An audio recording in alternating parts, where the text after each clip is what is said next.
Salut les amis, on est parti aujourd'hui pour le 1372e épisode de l'After Zap Image. On débute avec évidemment le match de l'équipe de France féminine ce soir. Demi-finale de l'Euro à partir de 21h sur TF1. Les Bleus vont affronter l'Allemagne. L'Allemagne qui est très impressionnante d'ailleurs depuis le début de la compétition et qui est l'une des grandes nations favorites au titre suprême. Donc très grosse affiche ce soir pour l'équipe de France féminine avec en vue évidemment une qualification en finale pour y retrouver le pays hôte, l'Angleterre, qui s'est imposé 4-0 hier face à la Suède lors de cette première demi-finale. Victoire pour les Anglaises grâce à Mead, Bronze, Russo et Kirby. On va enchaîner les amis avec une information qui concerne les Girondins de Bordeaux. C'est le jour J pour les Girondins. À 10h30 aujourd'hui en visioconférence, 14 personnes vont prendre part au vote avec la possibilité de s'abstenir s'ils se sentent trop proches du dossier. 14 personnes qui vont prendre part au vote par rapport à tout ce qui se passe du côté de Bordeaux. Et donc en clair, aux alentours de midi, peut-être un petit peu avant ou peut-être un petit peu après, eh bien on saura si les Girondins de Bordeaux joueront en Ligue 2 ou seront donc en National cette saison. On va continuer les amis avec une information qui concerne la ministre des Sports qui hier s'est exprimée et elle a émis l'idée d'interdire tout simplement de disputer des compétitions sportives la nuit dès l'hiver prochain. Cette mesure, elle a pour but tout simplement de faire face à la crise énergétique et environnementale. Donc, ce qui veut dire en gros qu'on n'aurait plus de matchs, par exemple, télévisés à 21h. Enfin bref, dès que la nuit tombe en hiver, donc c'est-à-dire assez tôt, on n'aurait plus de matchs. Bon, c'est une décision évidemment un petit peu particulière de la ministre des Sports parce que voilà, on tape sur le football, mais il y a aussi beaucoup de choses, je pense, sur lesquelles on pourrait taper. En ce qui concerne l'environnement, je pense que ça doit être quelque chose de généralisé. Si on tape sur le football, on doit aussi taper, par exemple, sur tous ces enseignes lumineuses de grands magasins quand vous passez dans une grande rue, qui sont allumées en pleine nuit. Pour quelle utilité, je ne sais pas. Mais bref, voilà, je pense qu'il y a beaucoup de choses aussi à penser et à imaginer avant de penser à aller taper sur le football pour un match télévisé à 21h le week-end. Ensuite, on continue les amis du côté du Stade Rennais. Le Stade Rennais qui vend très très bien depuis quelques années. Regardez un petit peu les prix de vente de certains joueurs bretons, avec notamment le record pour Ousmane Dembélé il y a quelques années, 35 millions d'euros. On a du Eduardo Camavinga, 31. Le jeune Matistel, 28,5 millions d'euros. C'est le centre de formation du Stade Rennais qui fonctionne plutôt très bien. On va aller du côté de l'OGC Nice avec une information intéressante puisque Lucien Favre, on sait qu'il recherche un gardien très expérimenté pour son groupe et pour un groupe d'ailleurs qui est assez jeune du côté de l'OGC Nice. Et après donc l'échec du dossier Jan Sommer, et l'OGC Nice se penche sur le dossier du gardien international danois Kasper Schmeichel. Et Kasper Schmeichel, il est déjà d'accord pour rejoindre l'OGC Nice. Reste maintenant à Leicester à lui trouver un remplaçant pour qu'il puisse quitter le club anglais et s'engager du côté de la Côte d'Azur. Mais en tout cas, si ça se fait, c'est un joli coup, un très joli coup pour l'OGC Nice. C'est un gardien qui ne va pas coûter très très cher, c'est un gardien terriblement expérimenté, c'est un gardien qui est très très fiable, donc franchement ça peut être un super coup pour les Aiglons. Ensuite on va du côté de l'Olympique Lyonnais, une information qui concerne Lucas Paqueta au milieu de terrain. Alors déjà depuis quelques semaines, Jean-Michel Aulas avait annoncé que Lucas Paqueta avait un petit peu des envies d'ailleurs. Et visiblement, Arsenal semble être intéressé. Ça a été confirmé par son directeur sportif Edu. Mais le problème, c'est que du côté d'Arsenal, il y a déjà beaucoup de monde au milieu de terrain. Donc à l'heure actuelle, aucune offre n'a été transmise par les Gunners auprès de l'Olympique Lyonnais. On va poursuivre les amis du côté du Paris Saint-Germain. On en parle déjà depuis quelques jours. C'est donc officiel depuis hier. Nordi Mukiele qui pose sous ses nouvelles couleurs. Le défenseur international français s'est engagé pour 5 ans avec le Paris Saint-Germain jusqu'en 2027. Première déclat de Nordi Mukiele qui nous dit « Je pense que revenir en France est une très bonne chose. Je suis français, ça fait 4 ans que je ne suis plus ici. Je suis très content de revenir. J'ai cet objectif de donner le meilleur de moi-même pour aussi essayer d'être au mondial en fin d'année au Qatar. » Ensuite les amis, eh bien, ça apporte évidemment une autre option à Christophe Galtier au poste de latéral droit par exemple. avec donc un duel Achraf Hakimi Nordi Mukiele. Vous pouvez jeter un petit coup d'œil juste à côté de moi aux statistiques qui ont différencié les deux défenseurs l'année passée. Et il est vrai que ces statistiques elles tournent quand même plus en faveur de Nordi Mukiele qu'en faveur de Achraf Hakimi. Mais bref, faites un petit arrêt sur image pour découvrir plus précisément et concrètement toutes ces statistiques qui tournent plutôt du côté de Nordi Mukiele au détriment d'Achraf Hakimi. Après les amis, c'est évidemment aussi des stats à remettre dans leur contexte. Le style de la Ligue 1, le style de la Bundesliga, le style du PSG, le style du RB Leipzig. Voilà, ça peut aussi expliquer certaines différences statistiques. On va continuer toujours du côté de Paris avec une information qui concerne Arnaud Kalimuendo. Assez impressionnant d'ailleurs sur cette phase de pré-saison du côté du Japon. Mais on le sait, c'est un joueur qui est bourré de qualité. Arnaud Kalimuendo, on l'a vu du côté de Paris, on l'a vu au Racing Club de Lens avec des prêts qui ont été hyper bénéfiques pour lui. Lui souhaiterait continuer du côté de Paris, mais peut-être avoir aussi une certaine garantie de temps de jeu. En tout cas, il y a déjà pas mal de clubs qui sont très intéressés. Le Stade Rennais notamment, quand on voit ce qu'a fait Rennes la saison passée, on se dit que Kalimuendo du côté de Rennes, ça peut être quelque chose de véritablement très très excitant. Mais voilà, aussi le Paris Saint-Germain qui pourrait demander beaucoup pour son jeune attaquant. Alors il y a Rennes, il y a Leeds, on le sait aussi, et visiblement l'OGC Nice qui est très intéressé, mais le Stade Rennais a démarré des discussions avec le PSG. Ensuite, on a une déclaration de Thomas Meunier, toujours du côté du Borussia Dortmund. Il est souvent interviewé parce que Thomas Meunier, en général, il ne mâche pas ses mots et il a toujours des choses assez intéressantes à dire, ou intéressantes ou inintéressantes, bref, peu importe. Hier, Thomas Meunier s'en est un petit peu pris à Neymar. Alors voilà, on lui a posé une question sur Neymar Barcelone, Neymar Paris Saint-Germain. Il nous dit: je trouve que Neymar a un petit peu perdu de sa magie à Paris. Voilà, c'est l'avis de Thomas Meunier. Bon, il s'est fait évidemment tomber dessus sur les réseaux sociaux et Neymar lui a répondu aussi sur les réseaux sociaux avec ce petit message. Il est beaucoup trop bavard, ce garçon. On va continuer les amis avec une information qui nous vient tout droit de l'entraînement hier parisien. Un accrochage entre Lionel Messi et Sergio Ramos.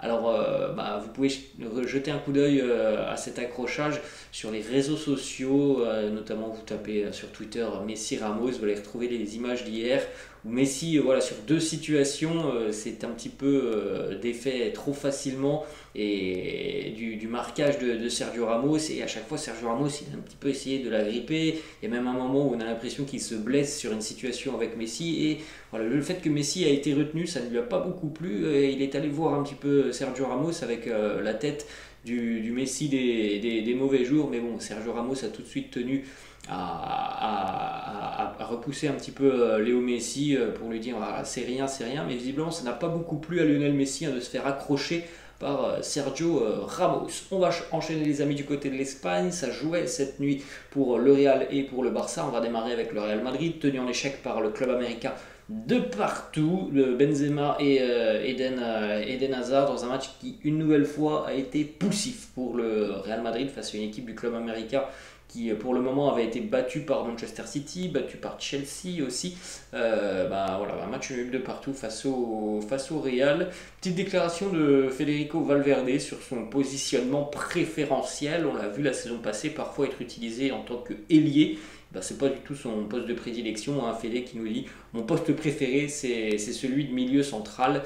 Voilà, après on verra les choix évidemment de Carlo Ancelotti tout au long de la saison. Autre choix de Carlo Ancelotti qui nous a un petit peu surpris lors du premier Classico du week-end dernier face au Barça. Carlo Ancelotti qui a utilisé Rudiger en tant que latéral puisqu'il ne souhaite pas briser la charnière Alaba-Militao que l'on a vu quasiment tout au long de la saison dernière côté merengue. Donc Rudiger en tant que latéral gauche, c'est une sérieuse option côté madrilène et il pourrait donc être en concurrence avec Ferland Mendy. Bon, j'espère sincèrement que ça ne se passera pas comme ça parce que mettre Rudiger en tant que latéral, c'est véritablement le limiter dans toutes ses qualités.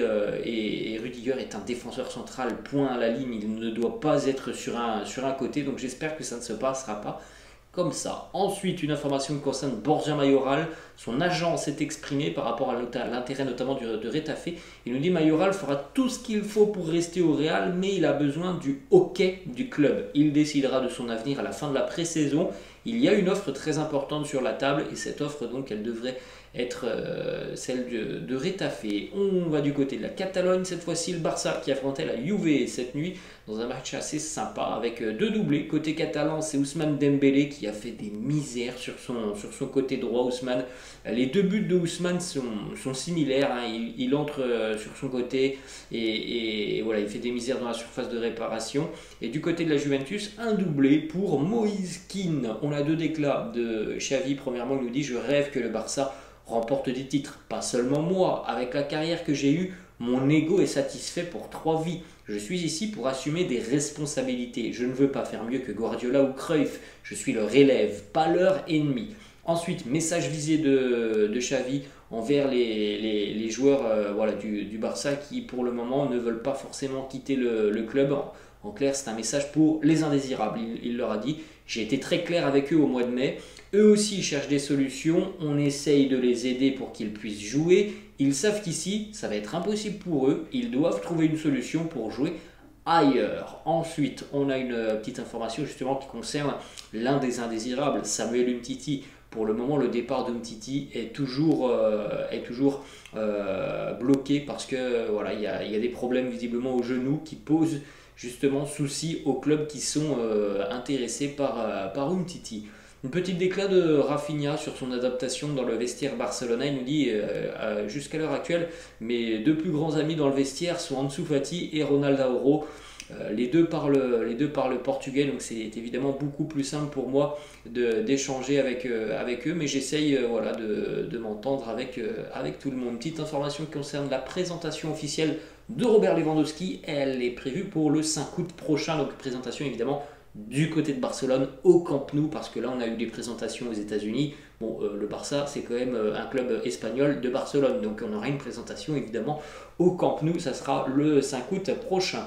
Une information qui concerne Diego Costa, les amis. Diego Costa qui a reçu une proposition officielle du Rayo Vallecano pour signer en tant qu'agent libre. Les discussions sont en cours et elles progressent bien.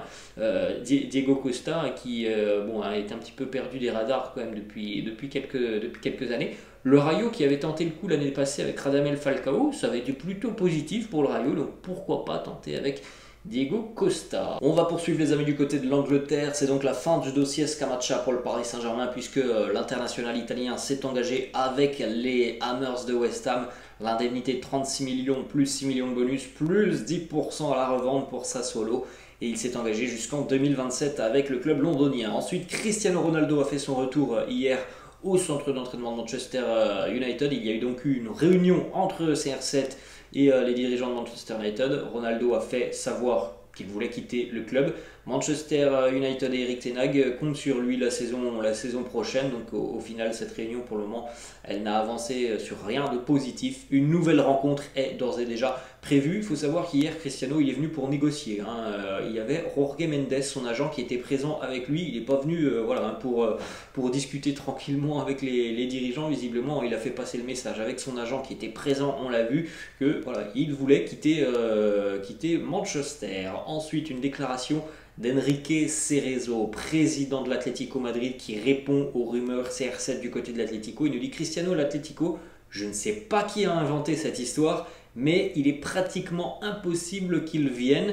Alors les amis, il nous dit ça comme ça, mais voilà, s'il voulait nous dire ça ne se fera pas, il nous aurait dit ça ne se fera pas. Donc attention, quand on nous dit je ne sais pas qui a inventé cette histoire, mais il est pratiquement impossible qu'il vienne, ça veut dire je pense que l'Atlético réfléchit tout de même à cette possibilité de signer Cristiano. Ensuite, une petite photo postée par CR7 sur ses réseaux sociaux et notamment son compte Instagram. Visiblement un petit message visé peut-être pour Cristiano. La génétique charge le pistolet, le style de vie appuie sur la gâchette. Peut-être un petit message pour certains clubs qui l'ont refusé depuis quelques semaines. Voilà, Cristiano n'est pas mort, je ne pense pas qu'il soit mort, loin de là. Ensuite, on va du côté de Rome, les amis, avec la présentation démentielle de Paulo Dybala. Vous avez ces quatre images déjà. Paulo là qui est assis devant une foule de milliers de supporters de la Roma. C'était dans l'une des rues de Rome.